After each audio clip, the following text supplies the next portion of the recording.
سلام سلام كم يتصرحون فتوات تخاتاتلتنا ببزلخمو سلام كخونو لكم نتمناخو حمللهم بعد ما كبير ترانا بتقرانا سراويت انقساقات يجبر كم زلو نتزرب زركب زلو بزعبه دما حدا حبريتات نداوت يزركب زلو بزعبو دما حيزلكم متلخو بحد خينا كنرينا كابز مصال دما هيل زوي دما بزعبات صمدو ايرتران تقراين عبيت حبريتا ان كافر يزركب زلو بزعبه دما بحد خينا كنرينا كابز مصال دما اتو قدو اداركاچو دما نابي احمد حدا تريكو رملسي هيبولو بزعبه زون بحد خينا كنرينا كم دما نزيومن كارت مساسلو تحسدات حيزلكم مسيلخو سمو داتا زي فيديون عيركم زرو شمو فتوات تخاتاتلتنا قدامي فيديونا دما اتو امانيلا سبا دما بزعبات صمدو ايرتران تقراين زني حزب نزبرك بزعبو دما حداوي حبريتا اندا كافر يمزركب زلو زعبا دما حنت فيديو حيزلكم مسيلخو اسكي بزا فيديو زي دما لايك برنجم مسير براس مس منغست ركب منغست ኢትዮጵያ ስፖልት ግልጽ ርክብ ጀሚሮም ዝነበሩ ሰባት حق ዝፈልጥዎ ሰባት ነዛ ሕዚ ኣብ ዛላምበሳ ግዛዕ ትግበር ናይ ህዝቢ እንኳዕ ተራኸብና ሰላም ዶ ክመፀና ይኾን በቃ ድሕሪ ሕዚ ናብ ኩናት ከይናኣቲ ናይ ፖለቲካ ሓይልታትና ንምከር ኢሉ እቲ ህዝቢ ተዛትዩ ስቆይ ዝብል ዘሎ ንሕና ሰላም ኢና እንደሊ ኣሕዋት ኢና ከምቲ ናይ ቀደምና ኣብ ሓዘንን ኣብ ደስታን ብሓደ ክንውዕል ክንዋሰብ ክንራኸብ ኢና እንደሊ ኢኮኖሚያዊ ምትእስሳር እዩ ዘድልየና ማሕበራዊ ምትእስሳር እዩ ዘድልየና ምድግጋፍ እዩ ዘድልየና ናይቲ ሓደ ጥፍኣት ናተይ ጥፍኣት እዩ ምብሃሃል እዩ ዘድልየና ምትሕዝዛን እዩ ዘድልየና ዝጠፍአ ጉዳይ ቅድሚ ሕዚ ዝተፈፀሙ በደላት እውን ምክሕሓስ እዩ ዘድልየና ዝብል ዘሎ ህዝቢ ምቁንፃር እዩ ብጣዕሚ ካብ ተጋሩ ዝመፅእ ዘሎ ነገር እዩ ኣነ ብጣዕሚ ዝስታይ ዝብለኒ ንሱ እዩ ዝቁርቁረካ ዋ ግን ዞም ህዝብታት እዚኣቶም እንተደልዮም ግን ህዝቢ ትግራይን ህዝቢ ኤርትራን ንሕናሲ ኣይንፈላለን ኢሎም እንድሕር ወሲኖም ግን ዝኾነ ሓይሊ ደው ከብሎም ይኽእል ዝኾነ ሓይሊ ደው ከብሎም ይኽእል ዞም ህዝብታት እዚኣቶም ሓቢሮም እዞም ህዝብታት እዚኣቶም ናብ ሕውነትና ኢና ንመለስ ኢሎም ሲ ነዚያ ተዓቅፍ ከተዓናቀፍ ብዙሕ ሰብ ክፅዕር ይኽእል እዩ ግን ጉልበት ዘለዎ ይመስለኒ ሕወሓት ይኹን ጊዜያዊ ምምሕዳር ይኹን ሰራዊት ትግራይ ተዘይደልያ እውን እኮ ነዚያስ ከዕንቅፋት ተዝደሊ እውን ባዕሉ ይፀፍእ ከመይ መን ማለት ሲ ድሕር ስርዓት ብዘለዎ መንገዲ እቲ ህዝቢ እዚ ጉዳይ እዚ እንድሕር ደልይዎ ሲ ንሕና እኮ ናይቲ ኣብቲ ውሽጢ ህዝቢ ንነብር ባእታታት ኢና እምበር ህዝቢ እኮ ይኮናን ባዕልና ህዝቢ እኮ እዩ ዝውክለና ንሕና እኮ ናይ ህዝቢ ድሌት ኢና ንውክል እምበር ናይ ባዕልና ድሌት ክንፅዕኖ ኣይንኽእልን እኮ ስለዚ እቲ ህዝቢ እንተደልይዎ እቲ ሕውነት እንተደልይዎ ሰላም እንተደልዩ እቲ ህዝቢ ክገብሮ ኣለዎ ክቅፅል ኣለዎ ካሊእ ሸርሕታት ካሊእ ግዛዓት ከይህልዎ ኢሉ ዝሓስብ እንተሃልዩ ግን ተሓንሱ እንደ ናብ ሰላም ይምፃእ እዚስ ብቐሊሉስ ምርግጋፅ ይከኣል እዩ እቲ ናይ ህዝቢ ትግራይ ፀገም እንዶ ንሱ ንባዕሉ ይፍታሕ እዩ መጀመርያ ብዛዕባ ካሊእ እዚ ኮነ ከምዚ ተሓሰበ ከምዚ ተገበረ ምክንያቱ ባዕልቶም ከም ሓቢሮም ስለ ዝነበሩ ንጥፍኣት ሓቢሮም ስለ ዝነበሩ እስካሊእ እውን ንጥፍኣት ይሓብር ኢሎም ድዮም ዝሓስቡ ዘለዉ ንሕና ኣይኮንናን ኢና ንብዘልና ኣይኮነን ናይ ህዝብታት ምርኻብ እዩ ናይ ህዝብታት ምርዳእ እዩ እቲ ህዝቢ ወቂም ክነብር ስለ ዘይደልየ እዩ ዝገብሮ ዘሎ ናይ ሕውነት ርክብ እዩ ንብል ኣለና ካብዚ ወፃኢ ድማ ሃይለ ደዊት ድማ ብዛዕባ ፅምዶ ሓደሽቲ ምዕባለታት እንዳካፈለ ይዝርከብ ዘሎ ሃይለ ብዛዕባ እዚ ድማ ሓንቲ ቪድዮ ሒዘልኩም መፅእ ኣለኹ እስኪ ናብታ ቪድዮ ክሕልፈኩም ተነኣሰ ፅምዶ ናይ 1000 ኪሎ ሜትር ዝኣክል ድፋዕ ሰይሩ ኣሎ ተጋሩን ኤርትራውያንን ክባልዑ ክታኮሱ ብለይቲ መሽኮት ኢሉ ወፅኡ እንተሎ ፎርኖ ኣብኡ ዝነበረ ፎርኖስ ክነቕሉ ግዜ ስለ ዝወስደሎም ስለ ዝርእይዎም ይኸዱ ከም ዘለዉ እውን ስለ ዝረኣዩ ፎርኖኦም እንተይተረፈ ገዲፎም እዮም ከይዶም ሽሉኽ ኢሎም ከይዶም ሽዑዓት ሓሲኡ ዝነበረ መሬት ቀውጢ ክትከውን እያ መሬት ክትባርዓይ ሓዊ ክባርዕ እዮም መንጎ ዞም ህዝብታት እዚኦም እዩ ነይሩ በላሕቲ መራሕቲ ቅድም ኢሉ እውን ከምቱ ዘቕመጥኩሞ ተሓቲቶም እዮም ኤርትራ ንውቃዕ ተባሂሎም እምቢሎም ኣምሓራ ንውቃዕ ተባሂሎም እምቢሎም መመራሕቲ እንዳሃውኒ ንሳኣ ጎዲላትኒ መኮንናት ሃውኒ ጦር ኣዘዝቲ ሃውኒ ኢሉ እምቢሎም ድሓንሱ ግደፍዎ ኣነ ዘመናዊ እየ ዝዋጋእ ብሰማይ እየ ዝዋጋእ ሽረ ዓዲግራትን መቐለን ሃውኒ መልዓል ድሮን ኢልዎም ትግራይ ሓመድ ክገብራ ትግራይ ዓውደ ኩናት ክገብራ ከምዚ እውን ኢሉ እምቢሎም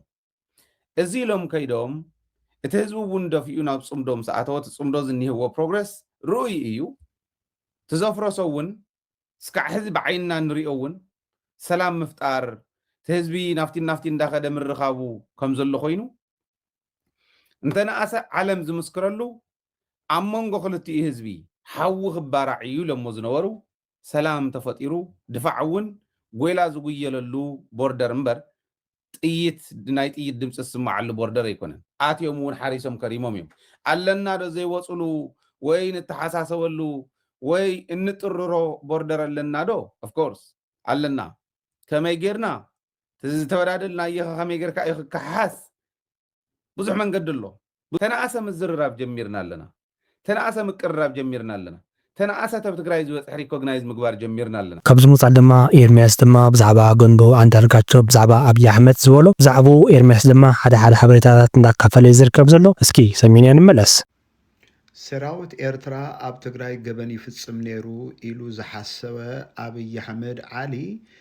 ገዱ አንዳርጋቸው ዝበሃል ኣብቲ እዋን እቲ ናይ ወፃኢ ጉዳይ ሚኒስትር ነይሩ ንሱ ብዛዕባ ህዝቢ ትግራይ ኣይትበድሉ ኢለ ናብ ኤርትራ ልኢኸዮ ንሱ ማዕተብ ኣለዎ ንማዕተቡ ክምስክር ይኽእል እዩ ኢሉ ተዛሪቡ ነይሩ ዘገርም ምስክርነት ሒዙ ገዱ አንዳርጋቸው መፅዩ ዝገደደ ኣዋሪድዎ ኣሎ ንኣብይ ኣሕመድ እሱ ድማ እንታይ እዩ ዝብል ዘሎ ሓደ መዓልቲ እኳ ስጋ ውዕል ፕሪቶሪያ ዝፍረም ሰራዊት ኤርትራን ሰራዊት ኢትዮጵያን ተፈላሊና ኣይንፈልጥን ከም ሓደ ሰራዊት ኣብ ኩሉ ንዋጋእ ነርና ኢና እኳ ደኣ ሰራዊት ኤርትራ ኣብ ትግራይ ጥራይ ዘይኮነ ስጋብ ደብረ ብርሃን እውን መፅዩ ይዋጋእ ነይሩ ስለዚ ከምዚ ዓይነት ዘረባ ሕሶት እዩ ኢሉ ተዛሪቡሉ ይገርም እዩ ብቻ ብጣዕሚ ዝገርም ሕጂ እኳ ደኣ ካልእ ዝደለኻያ ኩናት ከም ዘላ ፍሉጥ እዩ ኣብዚ እዋን እዚ ካብ ኤርትራ ይከላኸሎ ነይረ ዝበልካዮ ህዝቢ ትግራይ ኣብ ጎንኻ ከተሰልፍ እሞ ህዝቢ ኣምሓራን ህዝቢ ትግራይ እውን እንደገና ናብ ካልእ ኩናት ንኽኣቱ ምስ ኤርትራ እውን እንደገና ካልእ ኩናት ከተሳወር ከም ዝደለኻ ፍሉጥ እዩ ኢሉ ብጣዕሚ ብዝሕፍር መንገዲ እቲ ኣብ እዋን ኩናት ትግራይ ህዝቢ ትግራይ ይብደላሉ ግደፍ እዚ ህዝቢ እንድሕር ተበዲሉ መሊሱ ናብ ሕወሓት ክጽጋዕ እዩ እንተበልክዎ ህዝቢ ትግራይ ካብ ምን ይበልጽ እኳ ደኣ ሓንሳብን ሓዋሩን ስብርብር ኣቢልና ከም ዘይትስእ ጌርናዮ ኣለና ኢልካ ከም ዝበልካኒ ኣይትረስዕ ኢሎ ኣዋሪድዎ ኣሎ ይሕዝን እዩ ካብዚ ተወሳኺ ድማ ኣቶ ገዱ አንዳርጋቸው ድማ ንሕቶ ኣብይ ኣሕመድ ሓደ ተሪ መልሲ ሂቦም ኣለዉ ኣብይ ኣሕመድ ድማ ንገዱ አንዳርጋቸው ናብ ኤርትራ ልኢኸዮ ሰራዊት ኤርትራ ኣብ ልዕሊ ትግራይ ዝፍጽሞ ዝነበረ ቅትለት ንዕኡ ጠጠው ንኽብል ሓጅተዮ ነይረ ዝበሎ ሓሶት እዩ ክብል ኣቶ ገዱ አንዳርጋቸው ሓደ መልሲ ሂቦም ኣለዉ ብዛዕባ እዚ ድማ ሓደ ሓበሬታ ሒዘልኩም መፅእ ኣለኹ እስኪ ናብቲ ሓበሬታ ክሕልፈኩም ንሕቶ ኣብይ ኣሕመድ መልሲ ሂቡ ነበር ፕሬዝዳንት ክልል ኣምሓራን ሚኒስትር ወፃኢ ጉዳይ ኢትዮጵያ ዝነበረን ኣቶ ገዱ አንዳርጋቸው ቀዳማይ ሚኒስትር ኢትዮጵያ ኣብይ ኣሕመድ ኣብ ፓርላማ ቀሪቡ ንገዱ ናብ ኤርትራ ልኢኸ ሰራዊት ኤርትራ ኣብ ትግራይ ዝፍጽሞ ዝነበረ ቅትለት ደው ከበል ሓቲተ ነይረ ንዝበሎ ሓሶት እዩ ዝበለ ኮይኑ ከም ብሓድሽ ክትጅምሮ ዝሓሰብካዮ ናይ ጥፍኣት ውግእ ንህዝቢ ኣደናጊረ ደገፍ ህዝቢ ክረክብ ኢልካ ዝሓሰብካ ስለ ዝኾንካ ኢኸ ነዚ ተዛረብካ ብምባል ኣነ ቅድሚ ውግእ ትግራይ ምጅማሩ ካብ ሚኒስትር ወፃኢ ጉዳይ ሓላፍነት ተላዒለ ኢሉ ኣቶ ገዱ አንዳርጋቸው ንዝሓተትካኒ ህዝበይ ኣይትቕተል ኢለ ንገዱ ናብ ኤርትራ ልኢኸዮ ዝበልካዮ ሓሶት እዩ ዝበለ ኮይኑ ኣብቲ ሽዑ እዋን በደል ህዝቢ ትግራይ ምልዓል በኣኻ ኣዝዩ ዘቕፅዕን ዝሕርቕን ነገር እዩ ሕጂ ብኣንጻሩ ትዛረበለኻ ኢሉ ኣብቲ ሽዑ እዋን ፀዊዕኻ ህዝቢ ትግራይ ዳግማይ ከም ዘይትስእ ጌርና ሰቢርና የለና ኢልካ ኢኸ ተዛሪብካ ብምባል እቲ ሓደ ሓቂ ዝተዛረብካዮ ሓደ እዋን ደብዳቤ ሒዘ ናብ ኢሳያስ መኻደዩ እቲ ደብዳቤ ከዓ ንፕሬዝዳንት ኣሳፈ ወርቂ ዘመስግንን ንዝቐረበልና ክስታት ብጥንቃቐ ክንሕዞ ዝብል ኢሉ ፕሬዝዳንት ኣሳፈ ወርቂ ነቲ ደብዳቤ ምስ ሃብናዮ ተቐቢሉ ዝበሎ ብጉዳይ ሰብኣዊ መሰላት ዝቐርበልና ዘሎ ክስታት ኩላህና ብጥንቃቐ ክንሕዞ ዝብለን ኣነን ኣብይን ዝተሰማምዓናዮም ዘይፈጸምናዮም ጉዳያት ኣለዉ ዝብል እዩ ብምባል ሰራዊት ኤርትራ ሰራዊት ኢትዮጵያ ተናቢቦም ብሓባር ይሰርሑ ከም ዝነበሩን ሰራዊት ትግራይ ናብ ክልል ኣምሓራ ምስ ሰገረ ድማ ሰራዊት ኤርትራ ክሳብ ደብረ ታቦር በፂሑ ከም ዝሓገዘን ኣነ ዝፈልጦ ሓቂ እዚ እዩ ብምባል ብጽሑፍ ኣብ ዘርግሖ መግለጺኡ ሓቢሩ ካብዚ ምውፃእ ድማ ካብ ኤርትራ ናብ ትግራይ ናይ ሰራዊት ምንቅስቓሳት ይግበር ከም ዘሎ እናተዛረበ ዝርከብ ዘሎ ብዛዕባ እዚ ድማ ሓደ ሓበሬታ ሒዘልኩም መፅእ ኣለኹ እስኪ ናብቲ ሓበሬታ ክሕልፈኩም ማሕበራዊ ሚድያ ዝወፅእ ዘሎ መቸም ከምቲ ልሙድ እዩ ሰራዊት ኤርትራ ናብ ድፍዓት ተጸጊዑ ሰራዊት ኤርትራ ብወገን ብብዝሒ ታንክታት ከምኡውን ዝተረቃቀ ኣፅዋራት ሒዙ ኣብ ዶባት ኤርትራን ናይ ትግራይን ናይ ኢትዮጵያን ይፅጋዕ ኣሎ ዝብል ዜና መቸም ካብ ንሰምዕ ዳርጋ 3 ዓመት 2 ዓመት ኮይኑ ኣሎ ካብ ሚሕር ምፅጋዕ ሶማል ኣፅሒሩሞ ኬንያ ኣፅሒሩሞ ኣብ መሬትና ከም ድልያትና ኣብ መሬትና ተደሊና ባድመት ንኺ ተደሊና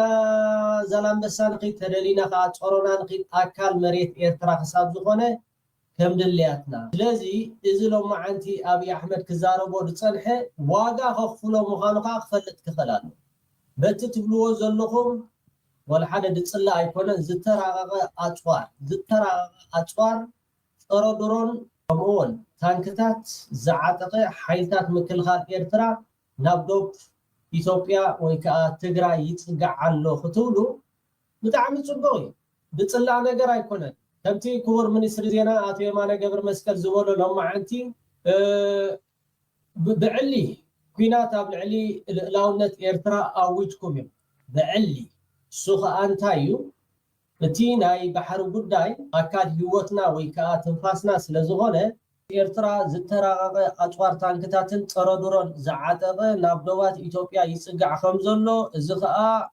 እዚኣ ደስ ዘይትብለኒ ወይ ከዓ ክትከውን ዘይትግባኣ ኣብታ ፅሕፍቲ ዘላ ኣብ ዝቐረበ እዋን ኣብ መንጎ ኤርትራን ኢትዮጵያን ግጭት ክለዓል ይኽእል ንሕና ከም ኤርትራውያን ከምዚ ሎሚ ኣብይ ኣሕመድ ክዛረቡ ዝወዓለ ንኤርትራ ክወርር የዳኣይ እምበር ኤርትራ ሓንቲ መዓልቲ ንኢትዮጵያ ብዝኾነ ነገር ክወርር ወይ ከዓ ይግባኣኒ ወይ ከዓ ዝክገብር ገለ ዝበሃል ነገራት የለን እቲ ክወርር ዝመፅእ ግን ንሕና ከም ኤርትራውያን ኩሉ ግዜ ሕርያና ወይ ከዓ ምርጫና ተገዲድና ንኣትዎ ኩናት ደኣ እምበር